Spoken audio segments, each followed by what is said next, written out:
Hi, my name is Gil Robertson, president of the African American Film Critics Association. Today, we're thrilled to be talking to the cast and creative team responsible for the upcoming film, Aftershock, the Nicole P. Bell story. We're going to kick things off by introducing you to the AFCA members on the call today, starting with Kimberly Singleton in New York, Chris Johnson in North Carolina, Morgan White, our new member in New Orleans, Tamara J. in New Jersey, Jill Monroe in Los Angeles, Dana Abercrombie in New York, and Miss Karan Noir Kelly in Charlottesville, Virginia. I'm going to let you guys do what you do so well, and I'll see you on the other side. I'm getting married tomorrow. My future husband. Mrs. Sean Bell. Oh, it has a ring. It has a ring. Got a ring. Nicole, something's happened to Sean. Married man tomorrow, man. It's gonna be it up. Good. Oh,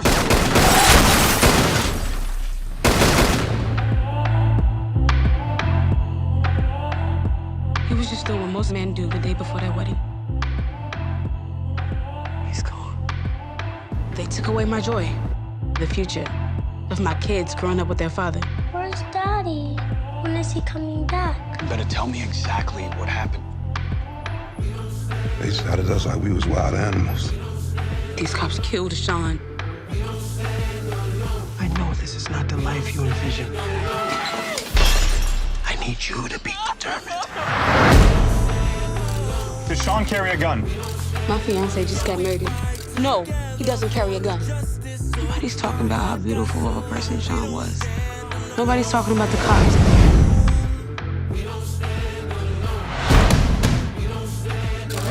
Reverend Sharpton. People need to hear from you. Your voice is important. No justice! Sean Bell no peace. Was shot down in a hail of bullets. No justice, no peace. 50 shots. I know this court will do what is right for this officer of the law. There have been no repercussions for their actions. Better watch yourself. We're all around you. Witness what happened to us. No justice, no peace. How victims were turned into villains. Justice, no peace. We are not going to allow that to happen again. No peace. This is not over. No peace. Good morning, everyone. This film really touched me in a way. It brought up some serious emotions because I was in New York City when the Sean Bell murder took place. I even participated in some of the marches. And you two are much younger than me. So my question is, how much did you know about the case before doing the project? And what was your research process like? We can start with Rayven. So I knew about Sean Bell, but I didn't really know like the aftermath of it. I didn't know, if the police were acquitted, if they were found guilty. But once I did accept the role, I did tons of research with everything. Nicole actually sent over a lot of stuff as well, as far as just like articles and like documents and pictures and everything. And speaking to her, I was able to gain a lot of insight and learn more in depth of what happened, especially what actually happened during the night. You kind of just know that like, okay, he was killed by police officers, undercover cops, he was shot this many times, and it's just like, okay, but I definitely got more in depth after I received the role. For me, I had never heard the Sean Bell story until Manny brought the project to me. Then when I began to do my research, it was a surreal experience because I was 22 at the time when we started filming. So to see a young Black man, 22, a child at that, but two children, a family, just focusing on building a foundation. I just took a deep dive and just learned about his baseball career, how he was amongst his peers through New York. And I just started to see I was missing such a big movement, and, due to my age at the time of it, happening, but Sean has impacted so many people, you know, not even just from New York. You know, once I began telling people that I was preparing for, you know, this film, you know, playing Sean, a lot of people began to give immense support, you know, and that meant the world. It meant the world. Thank you so much. Great performances. Thank you. Samara J. for Noir Online. My question is for both Rayven and Bentley. The story of Sean Bell is a very traumatic and very hefty to our culture. I wanted to know, how did you both prepare emotionally to deliver your roles while still paying respect to both Sean and Nicole's legacy? You know, this role was probably the most emotionally demanding role I've had to date. It was definitely a lot. At the time, I was also going through something similar. My stepfather was killed. And, you know, during that time, even a lot of things that Nicole had went through, I witnessed my mom going through. So with Nicole, again, like just being there every step of the way and really going into depth emotionally of just like everything she was feeling, everything she was thinking. And the same thing with my mom. I was able to connect in ways that, you know, I didn't even realize I was able to.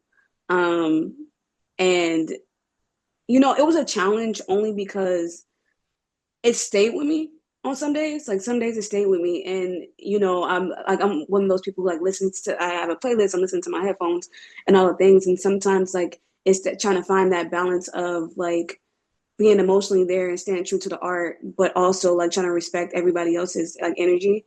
And, you know, because I'm walking in and like, I'm having this certain energy on me and it's like, I don't want to spread that. But at the same time, it was like, it was that deep, you know, I held it for that long. Definitely something that I had to tap into emotionally a lot.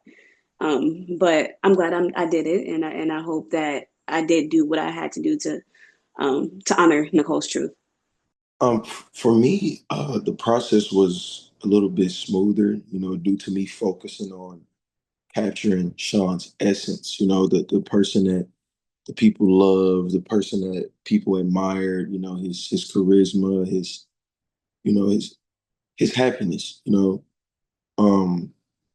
I think that was very important for me to showcase a Black man being happy to have a family, you know, a Black man being happy, trying to make it work, you know, a Black man trying to do the right thing, you know. That was really my main focus. So my process wasn't as harsh. It was more so the aftermath of going through the process, you know, of, you know, holding a certain amount of empathy for Sean and just knowing like it, you know, that could have been me, you know what I'm saying? Doing something way less important, you know, out having a drink with my friends, you know, just going to just anything, you know, let alone having a wedding the next day. So yeah, my process, I kind of got into a darker space after filming, just trying to be in the headspace of Sean through not only him living, but that transition period, you know, just going through a process, kind of anger, you know, and confusion. But I definitely think Miss Nicole and her strength and support helped, honestly, the whole crew, you know, kind of get through those gloomy days of filming.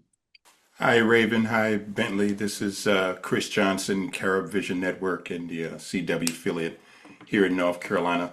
And this question is for the both of you. Rayven, we can start with you. What scene challenged you most as an actor and why? What scene challenged me the most? I mean, there were different scenes that challenged me in different ways. I say, when you say challenging, are you saying like more so challenging to like get through it, or more so challenging as if it like challenged me personally? That is correct. Getting through it. Getting through it was definitely the scene where Nicole had her first real breakdown when she goes into the room. And Oh, that was a crazy day. When she goes into the room and she picks up Sean's shirt and like she just gets angry. And you see her anger for the first time. And I remember actually calling Nicole that day, right before I did the scene. I FaceTimed her. And I was just asking her, what was she feeling? And what was she most angry about? And just all the things. And ironically enough, that day my mom had actually came to watch filming. And that sweater, I don't know if you've seen the movie yet, but that sweater that I pick up is actually my stepfather's sweater. And it smelled just like him. And so I didn't even realize like how angry and emotional I was. It's crazy because like during the time when all of that happened with him, I felt as if, he was my stepdad, but like, my mother had a daughter by him, her biological dad. And it's my mom's husband, right? So I felt like I was the one who was supposed to be strong, just because it's like he had, in my mind, it's like, oh no, he has deeper ties with them. Like, I'm supposed to like, so I tried to keep that in the entire time I was back in Ohio. And that was the first time I was able to express my anger. And I didn't even realize it until I did it. And Frank, poor Frank, he plays Kahim. I had the bat and I'm literally like, I'm hitting everything. I accidentally hit him. So like when he's stopping me, he's really trying to stop me. And it's like, I feel like in that moment, everybody who took part in that scene, like we were actually like really in it. We were tapped in, we were feeling it. And like, we just had to take a breather afterwards. We really did. I mean, I think we got that scene done in like, it was literally a few takes because like, it was just like, okay, we don't want to beat it down because it just felt so raw. It was like, okay, let's just keep at this. But that was probably the most challenging for sure for me to get through. For me, the shootout scene. Yeah, the shootout scene was intense. Just to know that like this was like a smidget of the experience that Sean and his friends had to go through it was overwhelming. Like it was, I don't know, man. They shot that car 50 times, man. Shot that car 50 times, bro. Had a car seat in the backseat, so just kind of watching that scene develop and then having to embody Sean, it was just like, I just felt bad more than anything, man. I just felt terrible, bro. Nobody should have to experience something like that. And for him to like lose his life in the midst of that, I don't know. I just, since going through that experience, I've just cherished life much, much more, because, here in America, you literally have to protect your life because like people would literally try and take it, So it was probably the shooting. Rayven, Bentley, thank you so much for your time. Great film, all the way around. Thank you, Mr. Really Chris. enjoyed Appreciate it. Thank watching it. you. Very Thank you. moving, very touching. I'm actually a Bronx man. My father retired NYPD. He was a homicide inspector. He ran the 46 in the Bronx. And he also ran the Internal Affairs Division. So with a lot of injustices of police officers and just listening to those stories of a lot of officers he locked up for just those types of reasons. So thank you both for your time. And Thank Mr. you. Chris, Thank you. thank you, Mr. Chris. And I want to say it it frustrates me that there has been so much injustice in the system that it's so much smoke and mirrors when we do have great officers trying to do the work, you know what I'm saying? So I appreciate your father, you know what I'm saying, for focusing on really doing the work and, making the change, So I appreciate that, man, for sure. Thank you, Bentley. Thank you both for your Sure. time. Hi, Dana Abercrombie, the coalition. I want to talk, lighten the mood a little bit. There is before the tragedy strikes, there's a beautiful love story between both of the characters. And what I love about it is just how familiar they are to each other. Can you talk about building that relationship? And it really does feel like a puppy teenage love as a watcher. I was blessed. Bentley is literally like he made everything so easy.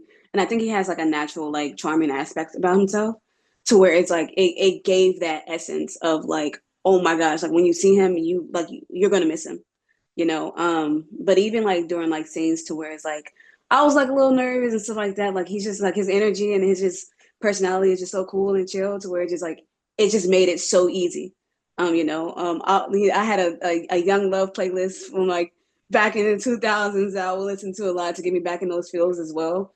But I think what was most important is the people that play that like me and Bentley playing it. I think sometimes you can come across actors that's like more like standoffish or like just like not really like as present, but I think with both of us being who we are, it worked out perfectly. I mean, like literally, it was effortless. It truly was. So to literally add to that, like, yeah, it was absolutely effortless. Rayven is a very hard worker. She took this role extremely serious. She didn't cut no corners.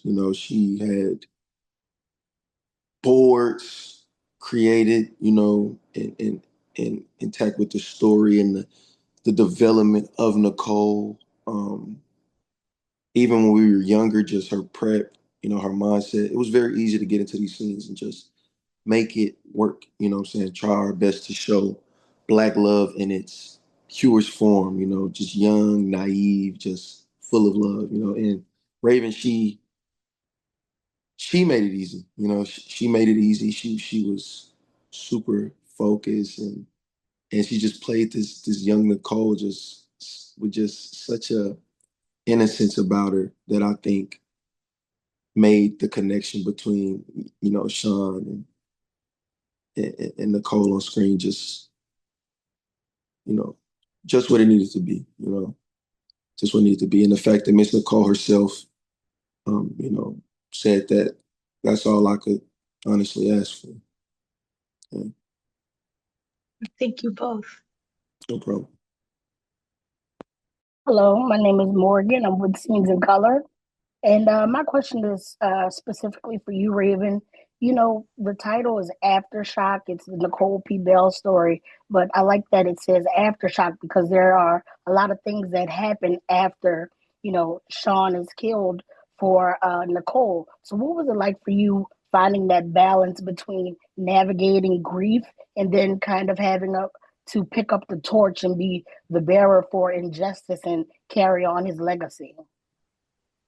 Yeah, so like I said before, like that that anger, it kind of just hits you out of nowhere. And it's like you have to realize that, and I think, obviously Nicole realized it to where it's like you have to put yourself to the side when you love somebody so deeply and they're being misrepresented and they can't speak for themselves and you want to carry on their legacy, it sucks, but it is the reality of the situation. You kind of have to put it to the side and you got to get to business. And like I said, I realized that with Nicole, it'd be conversations that we had that you could tell are very, very difficult. To this day, you can tell when she speaks is difficult. But when I would ask certain questions, even though it may have been uncomfortable for her, she was open, because at the end of the day, I think her, I know that her goal was to make sure that everybody really understood Sean's story.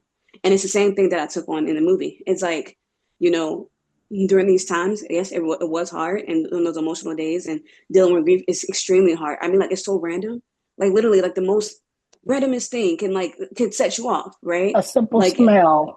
A simple smell. A simple, like, a car that you see that's similar. It could be anything. And so you're human. You deal with those emotions. You have your moment. But you got to get up and you got to get to it because you are the person that this person is counting on. And I just kept that in the forefront. You did a phenomenal job This entire story is complex. It's very tragic. But like my colleague said earlier, it's also a really beautiful Black love story as well. And thank you for taking the time to speak with me today.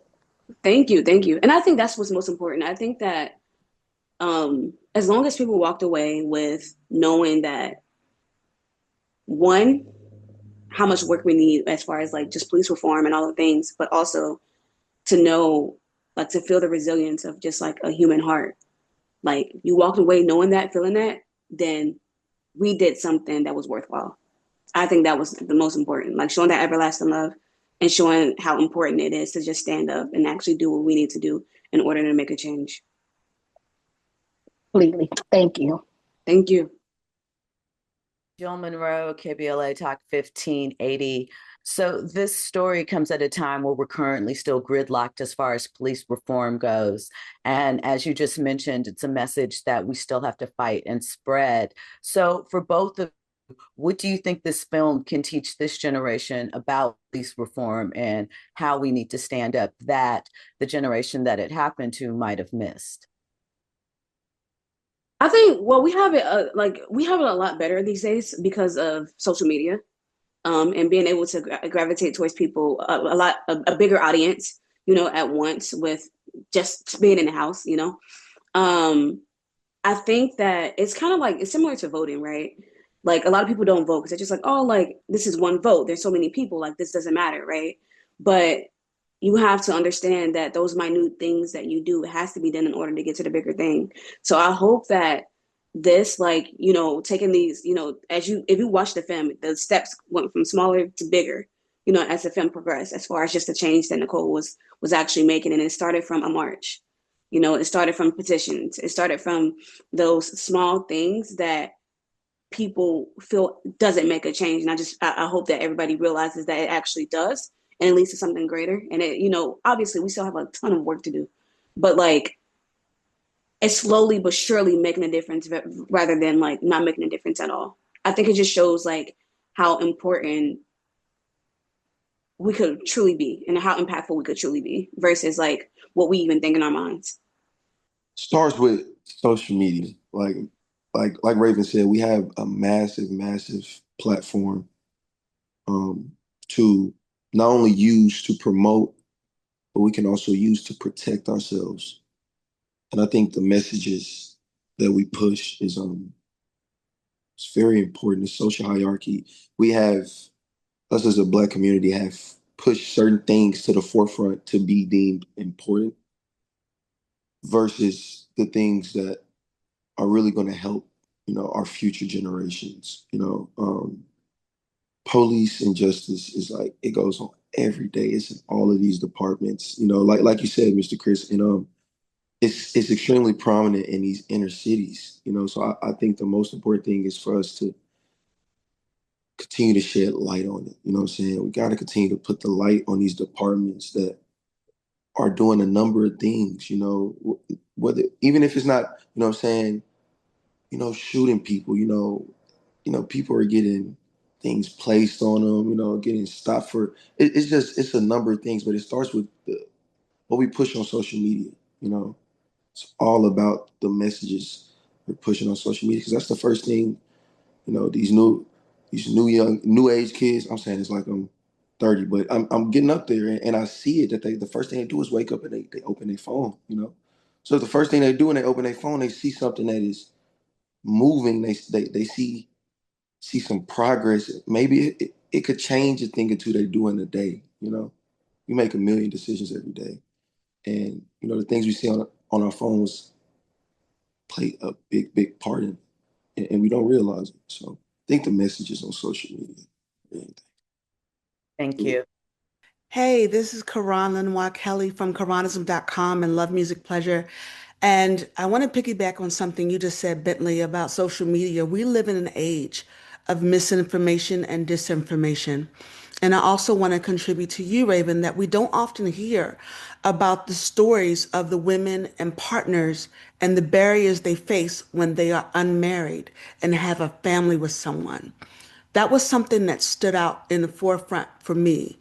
So what did you learn about Coley and what her legacy will be, not just fighting for his, but also acknowledging hers. To me, Nicole inspires so many people, women especially, just with what she's doing in general.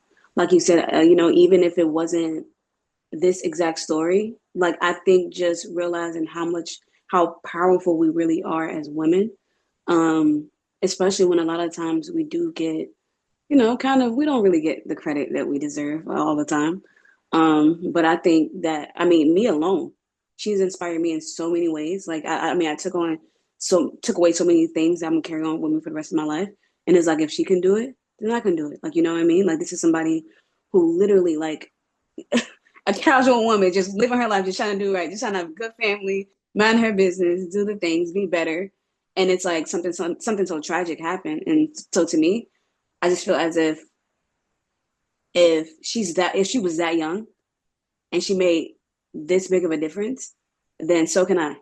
No matter what the issue is, no matter what I'm passionate in, it's possible.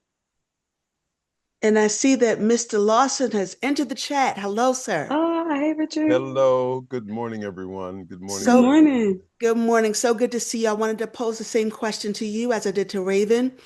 We don't often hear about women and their partners in these tragedies who are unmarried and the barriers they face by not being married. They were literally on their way to their wedding. So what did you learn about Nicole and her legacy outside of his? Well, I think Cole has firmly established her legacy now.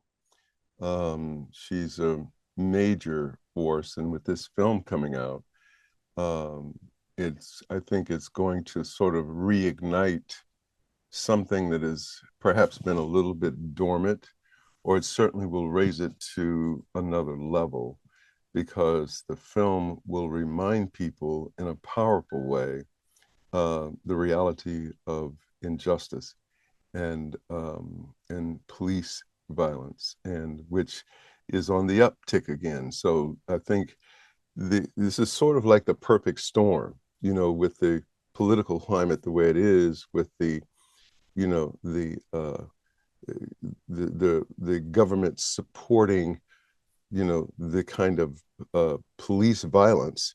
And it's not even trained police violence. These are criminals that have been, given a badge, and now they're like vigilantes in the neighborhoods. And so it's going to do is just increase the amount of possible situations like this. And so I think this is a powerful tool to wake people up and to sort of, to activate, a kind of fervency in terms of recognizing and I think Nicole could be a leader in this movement. Thank you so much for that. It's not just important to support and protect one another, but also our culture and what it means to live beyond the violence that we experience. Thank you so much, sir. Thank you, Rayven and Bentley. Beautiful performances. Thank you. I appreciate that. Anthony with themovieblog.com. This question is for everyone. When portraying a tragedy, I've learned that actors sometimes develop rituals or grounding habits between takes. Did any of you find yourself needing that on this project? And after living with these characters for this film, did any of you find yourself carrying pieces of these characters home with you after the camera stopped rolling? I'll speak to that because, one of the things that we became very clear about was that Rayven had a really incredible Herculean task of portraying Nicole, and so therefore there were no scenes off for her, and so it was about the rest of the cast understanding and respecting that space that needed to hold a certain level of respect, and and providing her the opportunity to experience and stay in that mode. And so we had to be very cognizant because you know, when we could be on the side sharing stories and find a lighter space for her. She needed to be able to create and maintain that space of being inside Nicole. So that's one thing I can add just from my own observation of what she needed in order to maintain. Thank you so much, Richard. Thank you so much. But yeah, like to touch on that, what he said, it's like it was. So I had certain playlists for every sort of phase that Nicole went through, and so I would have my headphones in at all times, like literally, like I'll try to be in the scene. I mean, well, not try, but I will be in the scene while we're shooting, and then when they all cut, I put my headphones in just because like I just want to kind of to remove myself from like the outside world, just to stay in it. Which was, sometimes a challenge because it's like you want to, as a lead, you do want to make sure everybody's okay, and you do want to make sure that, you are giving that good energy, kind of like what I stated earlier, and that everyone does feel welcome. But it was just that tough battle of just like I'm like you just with me, like I couldn't necessarily just turn it off and turn it on because when I was turning it on, I was so deep in. Like I had these boards, like I'm reading over these boards in the trailer every, like, when I am in a trailer, and then it's just like my songs, it's just, that was definitely my process. And I'm sorry, what was your second question? Well, after living with the characters for so long, inhabiting Nicole, did you find yourself carrying pieces of her home with you Oh after the yeah, camera stopped? absolutely, absolutely. I can honestly say that like while we were shooting, it a lot of that stuff with me when I went home. We're shooting every day, and then we're shooting long hours. So really, you only have time to go home and go to sleep and wake up, and then by the time you do that, it's still on you because you haven't really done much in the in between time. But that was bittersweet because it was a lot of things that I'm glad that I learned and that I was able to take on to use in my personal life. That, like I said, I didn't even really know I needed, but that resilience for sure is something that I built a lot more of while filming that, and it like to this day, I'm glad that I do have it.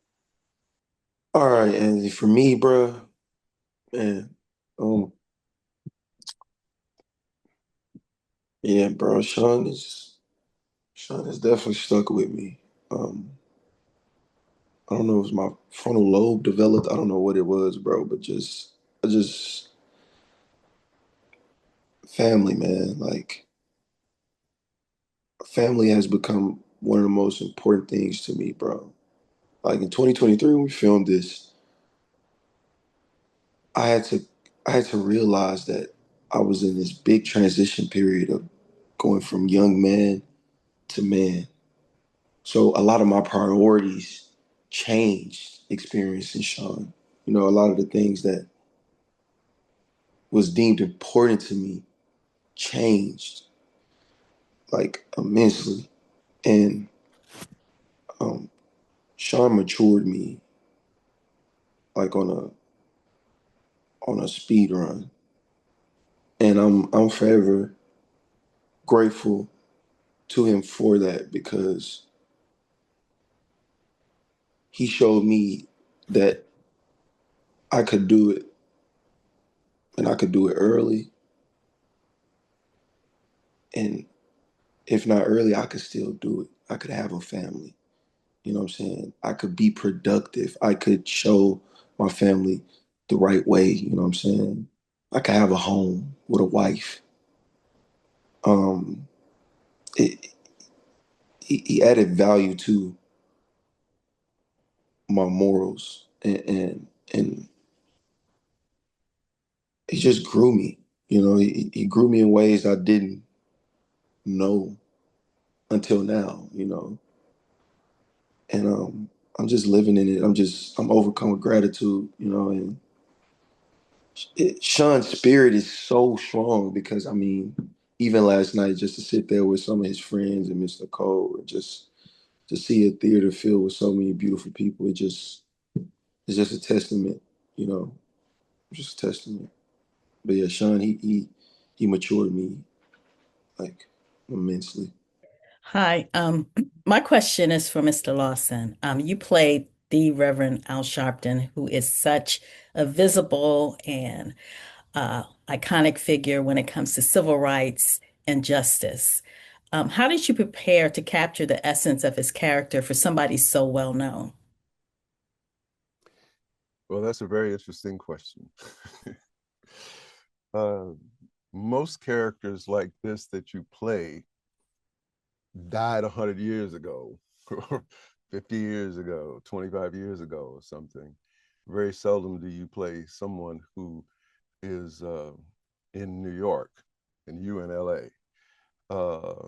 And but the beautiful thing is that you have so many sample sizes because you turn on YouTube and you have a plethora of examples in terms of cadences, rhythms, where he's coming from, where he came from, the fact that he was preaching at 4 years old and he became ordained at 8, and that he has been touched by the Lord from the very beginning. And so this sort of like um, uh, this his politics infused by God and by his background uh, and that actually music, because James Brown was his sort of mentor. And you still, when you look at him, you're looking at James Brown today, you know, in terms of if you have any knowledge of who James Brown came from. And so even in terms, it influenced the way that he spoke and the way that, you know, he talked. When when he talks, there's a melody to it. And so, you know, with all good preachers, you know, they talk influenced by blues. And so that when they have when they're saying something, it's lyrical. And so, you know, you study that with him. And there was film in relationship to Sean Bell. You can go on YouTube and find those speeches, some of the speeches that I had, you know. So there was an advantage to that, where in most cases you don't have that kind of history when you're studying someone. So it was just for me, you know, I took a picture where it's like profile to profile. So me trying on the wigs and then looking at him as profile to profile, and it was like it was startling. And sort of when I saw that, it was like, oh yeah, no, I got this because I already got this, you know. And so and then I had a chance to actually talk with him. We jumped on a Zoom and we spent about an hour on the phone, and it was so great speaking to him. And so I had a lot of input, research, things to apply and use, and so I was really grateful for that. And at the end of the day, you know, he said some very wonderful things about my portrayal of him. So he was happy. So he was happy.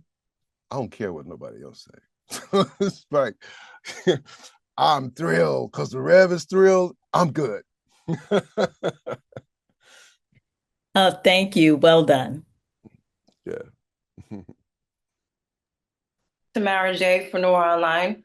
My question is for you all, Rayven, Bentley, and Mr. Lawson. What is something that you hope young viewers and audience members take away from Aftershock that they may have not known if they're unfamiliar with both Sean and Nicole's story? I think they will get a story of redemption, you know. You know, to have to overcome something of this magnitude is, some will say, is impossible, you know. But of course, you know, young Black women from New York showed the world that support is everything, you know, support is everything. being there for your people is everything. Even in the midst of pain, trauma,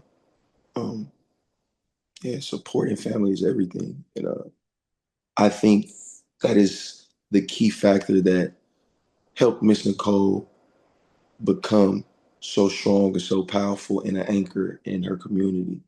And I think if we continue to pour into these strong individuals in these communities, our communities can only get stronger. You know, it's a real sense of mutualism, and we all have to be a crutch for each other. You know, everybody's dealing with something, good and bad, and I think building a pool of transparency so that we all can just be okay with not being okay sometimes, and being okay with talking about it. You know, like it's these type of things that could shift a community very much, you know. And I understand it's a day at a time, but I feel like projects like this can show that even through the midst of our trauma, we still are strong and we still can overcome anything, even something as tragic as this. Yeah, I agree. I think to touch off what Bentley said, I think it's just seeing how, first of all, it's not, I don't think we realize like how bad like the system can be. Like when you actually hear the details, you're like, there's no way this guy was drinking and he wasn't tested. There's no way, like it's really real. It's really serious. And I think that one, realizing how serious it is, and two, like he said, like just being there to support one another because we do need one another in order to raise awareness, in order to spread the word, in order to get these protests done. But just how important community is. Also, when it comes down to just like how deep everlasting love can go. Like I said, if people walked away with knowing like how important it is to be a part of the change for police reform, and also if they understand like and really feel the resilience of the human heart, it's like that's the two things I think is the most important. Then we did our job, you know. Yeah, and also just realizing that, like I said, that we are the change. Like, don't we need to stop like belittling ourselves and make it seem as if we aren't worth what we are worth, you know? Like it's like as long as we come together, we can do the things that needs to be done. I mean, Nicole, like I said, Nicole did it at 22 without social media or without a huge, you know, social media. Like social media is a real thing now. But if she could do it back then, imagine the change that we can make right now. Here's my take. I've been on this planet for a minute, and you know, I go back to when I was a little boy. I would go to church on Sundays with my grandparents in a horse and a buggy in Louisiana. That's how far back I go. It's like I done been through season after season after season of the same sort of thing, and here we are 400 years into the same thing. And you know, we can continue to talk about the same thing, and we can continue to have faith that one day, someday, it's gonna change. Ain't nothing gonna change until we as a people understand that the power that we have is economic. And this is a capitalistic society. And so therefore, economics is the only thing that's going to affect change. We generate $2 trillion a year, equal to the 10th largest country in the world. Money stays in our community for 6 hours. In Tulsa, money stayed in our community for 2 years. So therefore, the power circulated. We have no power because we spend and buy other people's stuff. If we want change, we have to create change economically, but that creates a different mindset, because otherwise we will march, we will protest, some people will get hurt, It will be tamped down. We will feel better until the next time, and we will do the same thing that we've been doing over and over again. The only thing that we can comfort is our family and our loved ones who have been injured and our own souls. If we want change, we have to start thinking like other cultures think who take care of themselves. We're the only culture who spends outside of our community. We don't spend inside of our community. And until we do that, we're subject to these virtual kind of gatherings talking about how we can create change. And hopefully this time we will be talking about what are the elements, economic, social, spiritual, emotional, and yes, political too. But the political part has been eviscerated. It's being eviscerated. What kind of political power? That sister out there, Jasmine Crockett, she can make a difference. And so to align behind someone who has that clarity of intention is a way out. I don't mean to rant, but like I said, I'm 78 years old, so I've seen so much of this. Hey, you look good, Mr. Richard. I'm sorry to cut you off, man. Damn, you look good. Hey, brother, thank you so much. I appreciate it. It's a job. Let me tell you something. You got to stay away from them negative folks because they'll take you down. But really, it starts there. Really. But and then your health, of course, and then your spirituality, all of that. But anyway, I'll leave it there because I have a whole point of view about it. I just want to let y'all know I probably have to leave abruptly. I got to get ready for work. Oh. But I just wanted to tell you all, I appreciate y'all wanting to talk to us, wanting to, find out more information about Aftershock.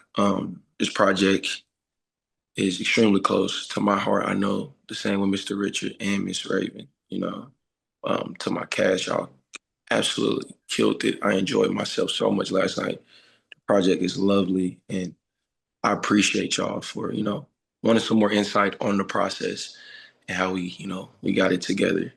I really appreciate you all. And you did a great job, brother. You did a great job. Thank you, man. I appreciate you, Mr. Richard. Thank you, man. I'm sure Sean is smiling, wherever he is, because he's, Literally 10 out of 10, no notes. You did amazing, Bentley. You really did. Thank you.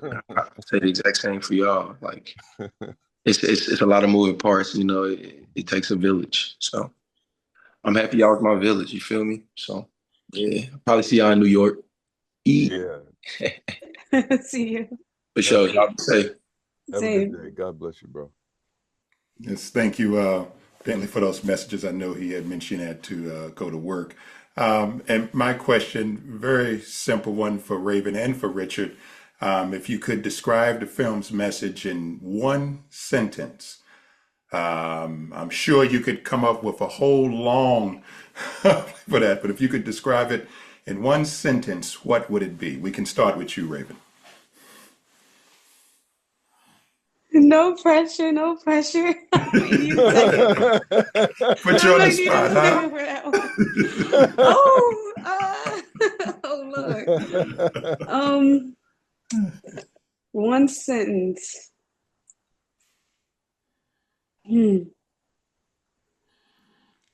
Oh, that is hard. Oh Lord. Oh man. Doesn't have to be one sentence. Oh my goodness.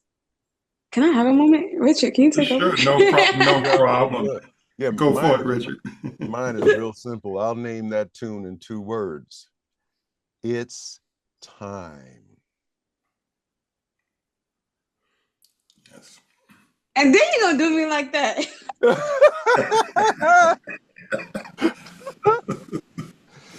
Hey, look, do your best and forget the rest.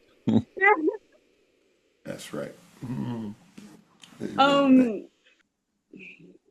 don't know. It's I want to involve like something with like power is at the root of all things, of love, of resilience, and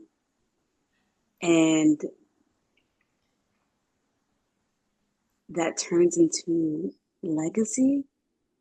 Excellent. I'm not gonna lie, y'all got me. Hey, Y'all that got me said with it. that one. Great. Thank That you was so great. much. That's right. Well, thank you both. Thank you, Richard. Great job. Rayven, thank you so much. Just a wonderful, wonderful film. Very touching, very moving, and really enjoyed watching it. Yes. Thank you. Thank you guys for Thank taking you. the time out for us today. Thank Absolutely. you. So, Dana again. Rayven, you slightly touched upon the quick turnaround that you had for this film. So, for both of you, can you talk about kind of the production aspect of when you got on set of really locking in and getting into your characters? How long did that take when it came to that production turnaround? When we were actually filming, or you mean like Yeah. pre-production into well, it truly depends on the scene and like and what's needed for the scene, because some scenes go by really quickly, others take a little longer depending on like the amount of people that are involved and the locations that we're at. But I think that's, and like to go back into like why it's so important to stay in it. It's so important because sometimes things move really fast. Sometimes we're trying to beat the sun, or we're trying to make time, or whatever case may be that day. So I think that's why it was so important for me personally to just stay in it, so that I'd be ready for whatever challenge that we did have for that day. And I think what's most important is also like the people that you work with, like people understanding like your process, people who will challenge you in the scene, people who do give you wisdom. Richard, I mean, he was the king of that, like he really was. But I think as long as you do as much preparation as possible, then the turnaround of it could be fast, but you're more equipped and it can go smoother than what you think.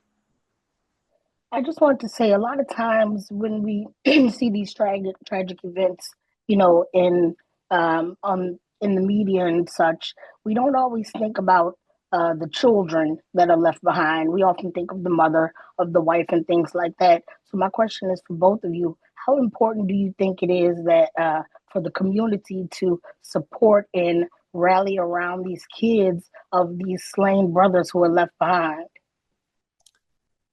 I was friends with at least one of the siblings of Malcolm X, and so I mean that's at the sort of Mount Rushmore of this question that you're talking about, and then even other people who have not been so obvious. And the interesting thing about these young people's lives is the fact that most kids grow up well, ideally a kid grows up and doesn't have to deal with the weight of these circumstances. They're more focused on living and SpongeBob. I didn't know nothing about SpongeBob, but the things that are fairy tale and kid-like and free, with there's no weight and no responsibility. You learn right and wrong, and you learn good and bad, and you have experiences that enrich you, and that give you scope, and that you're able to externalize and see something beyond your zip code. I mentored 100 kids with my foundation, Waco Theater Center. And one of the great things, and I just had a discussion last night with a teacher we got our kids from KIPP Academy. And I met at the after party one of the teachers that taught the kids that we got because we got all our kids from KIPP. And she was talking about the difference that the foundation made, because she's still connected to some of those kids. And she's seen them grow exponentially. And now they're directors and writers and creators and influencers and all kinds of things. Whereas other kids who didn't come into our program were still trying to deal with, trying to think outside of their zip code. And so the point I'm making is that the experience that you have as a kid sets the tone for the rest of your life. And if you are can only think in this vacuum, then you become consumed by smaller worlds and by less imagination, and your love is qualified in tighter circles, and you have less freedom and understanding, and it reduces possibilities because you get so caught up in whatever that problem is. So yeah, the children of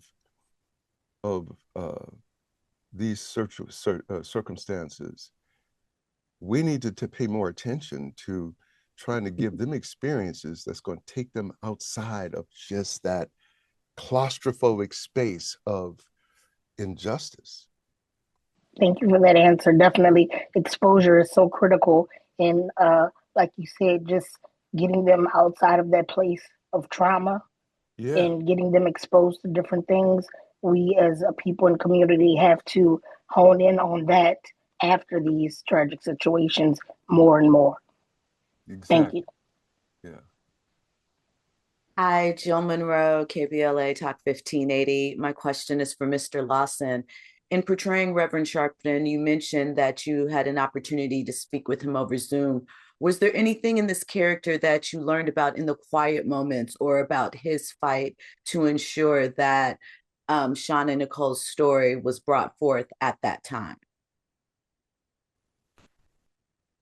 Well, the one thing that I clearly got was that,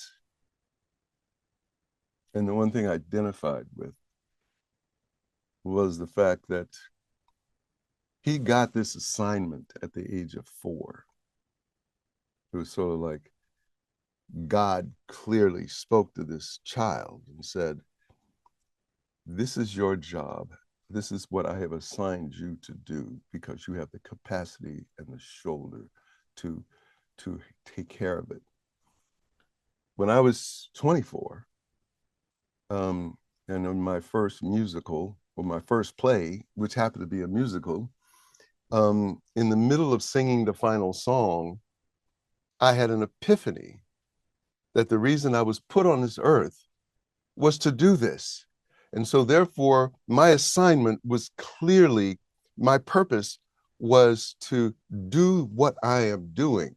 So I truly understood having an assignment and fulfilling it and being clear and whole within it and having clarity that this is the reason you exist. Now go out and water these plants. And he clearly does that. He rarely says no to something of any magnitude, how big or small, and he's committed to the end.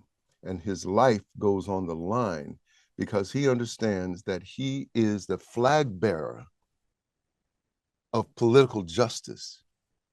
And he's committed to it. And he's driven by it. He doesn't have bad days. He has bad moments. And therefore, he also understands process, pivot, and proceed.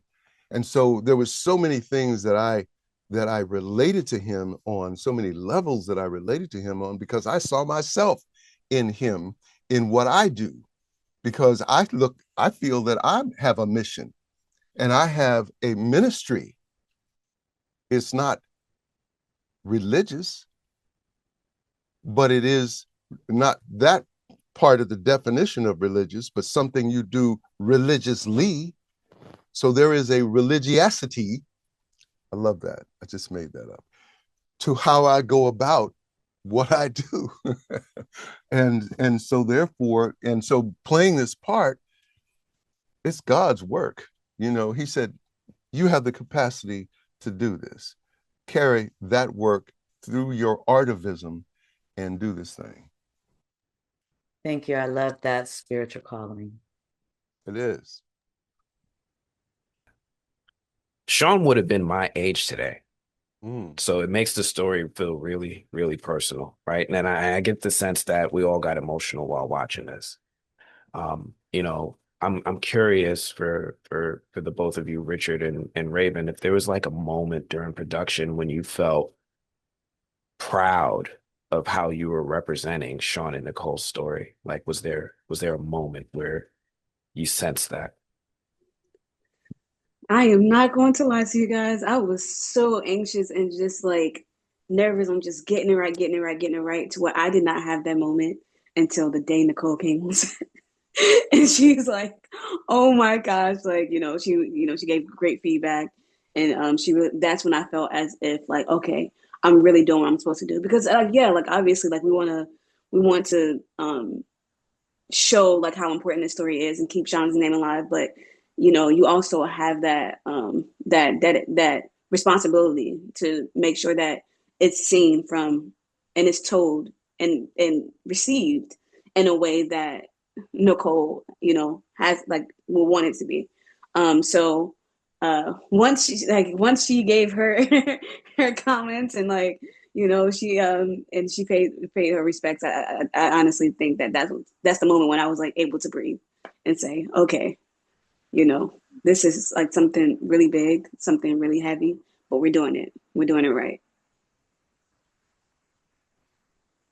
I think for me,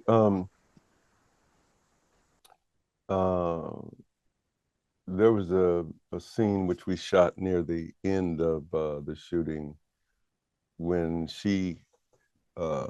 Rayven / Nicole gave a speech at NAN, that I had a sense that she had committed, Nicole had committed, but Rayven, in the way she addressed the room, that there was a strength in the way she made that speech. There was a strength of going forward, and that there was no longer a victim. There was no victim anywhere in her spirit, and that y'all ain't seen nothing yet, because this ain't over.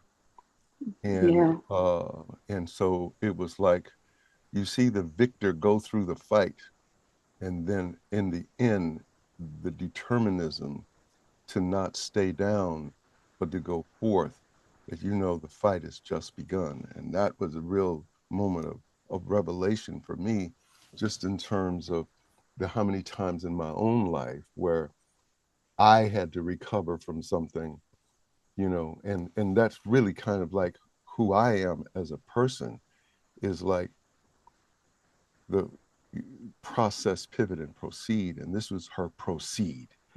And that gave me I was proud of her as an actress, and I was proud of Nicole because of the fact that, as we see today, she's convicted. And that was a powerful moment for me.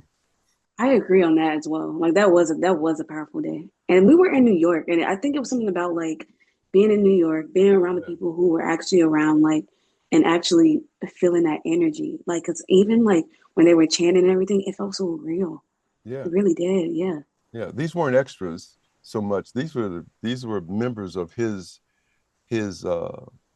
constituency there, and so and we were in the building where so many of these things have happened. So there was a definite spirit of those that were there, and those that have been there, and those that have passed on, that this was sort of like a spiritual temple, for Black folks, that this is hope, and this is hope with action. This hope not just with prayer. Look, faith without works is dead, and these are the works, and that's what it felt like. I want to thank you for your time today. On behalf of the world's largest group of Black film and TV critics, we appreciate you, and what a terrific job you guys did with this story. Happy holidays, and thank you for watching this edition of After Roundtables. Thank you for having us.